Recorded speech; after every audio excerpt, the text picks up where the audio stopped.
Hello दोस्तों।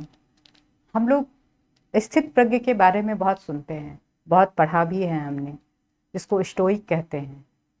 आपने गीता पढ़ी होगी, नहीं तो फिर आपने महाभारत जरूर देखा होगा, जिसमें श्री कृष्ण का जो व्यक्तित्व है वो पूर्ण रूप से जो है एक स्थित प्रज्ञ का व्यक्तित्व है। वो अर्जुन से कहते हैं कि हे अर्जुन, जो भी ये स्थित प्रज्ञता को प्राप्त होता है वही व्यक्ति जो है कहीं भी उस चीज से बिना निर्लिप्त हुए और बिना उसमें शामिल हुए दूर से देखकर उसको हासिल करता है और वही हमेशा विजयी होता है। तो ये स्थित प्रज्ञता क्या होती है? स्थित प्रज्ञता का अर्थ है जो व्यक्ति अपने प्रज्ञा में स्थिर हो गया, अर्थात जो बोध में स्थिर हो गया। इसने इंद्रियों को अपने दबाया नहीं, बल्कि इंद्रियों से ऊपर आए। जो हमारे कहे जाते हैं ना, 6 इंद्रियां हैं जिसके द्वारा हमारी सारी कामनाएं होती हैं। सारी इंद्रियों के द्वारा जो कामना की पुष्टि होती है या करने का भाव पैदा होता है, तो उसको दबाने को नहीं कहते हैं भगवान कृष्ण। भगवान कृष्ण कहते हैं कि उसको एक बार देख भर लेने से आदमी जो है उससे ऊपर उठ जाता है। तो ये कैसे संभव है? ये तभी संभव है जब हम अपने अहंकार से ऊपर उठें। अहंकार, हम अपने आप को समझते, हर जगह हम खुद शामिल होते हैं, लेकिन सच ये है कि जिसने ये सर्वस्व को बनाया है उसके प्रति एक भाव हमारे मन में हो और उसको सब कुछ समर्पित कर दें, तो देखिए आप जो हैं एक खुद से संतुष्ट व्यक्ति होंगे। और श्री कृष्ण जो हैं यही कहते हैं गीता में कि जो व्यक्ति खुद से संतुष्ट है वो व्यक्ति, जो पहचान है उसकी कि वह स्थित प्रज्ञ है। तो भगवान श्री कृष्ण अर्जुन से कह रहे हैं कि स्थित प्रज्ञता जो है ये व्यक्ति के अंदर की जो भावना है वो कंपित नहीं होती है। व्यक्ति जो है अंदर से वही होता है जो बाहर से होता है। आप अक्सर लोगों से मिलते होंगे तो वैसा एक हमने क्रिएट किया है, लोगों को बचपन से इस तरह से बताया जाता है कि हमारे ऊपर भावनाएं नहीं आनी चाहिए, जबकि हम मनुष्य हैं, हमारे अंदर भावनाएं हैं। और ये अलग बात है कि हम दिखाएं या ना दिखाएं, लेकिन हमारे अंदर चलते रहते हैं। और जब हम उनको दबाते हैं, जब उनका दमन करते हैं, तो कहीं ना कहीं और एग्रेसिव रूप में हमारे सामने वो आता है। तो इससे ज़्यादा अच्छा है कि हम उसको एक बार देख भर लें, उसको समझ लें कि क्या है ये। तो हम एक खंडित व्यक्तित्व तो नहीं होंगे। हमारा जो व्यक्तित्व होगा वो संपूर्ण होगा, और हमारा जो व्यक्तित्व होगा ऐसा होगा जैसे कि आप जो हैं कहीं भी हैं तो बिल्कुल 100% वही हैं।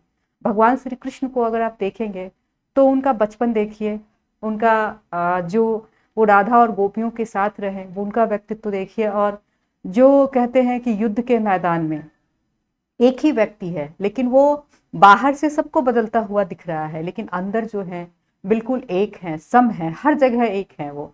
और कहीं भी उनकी जो है वो खंडित नहीं होती है। जहाँ काम करते हैं वो 100% होते हैं। ऐसा नहीं कि हम आज यहाँ कर रहे हैं तो दिमाग मेरा वहाँ है, वो जहाँ होते हैं वही होते हैं। तो इसलिए ये हम कहा भी जाता है कि भगवान श्री कृष्ण जो हैं ये पूर्ण अवतार माना जाता है। विष्णु के पूर्ण अवतार मीन्स परमात्मा अगर धरती पर आए तो उसका क्या रूप होगा?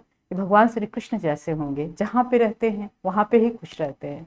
आप उनके व्यक्तित्व के हर आयाम को देखिए, हर जगह देखिए, तो हर व्यक्ति कुछ ना कुछ अपने लिए ढूंढ लेता है।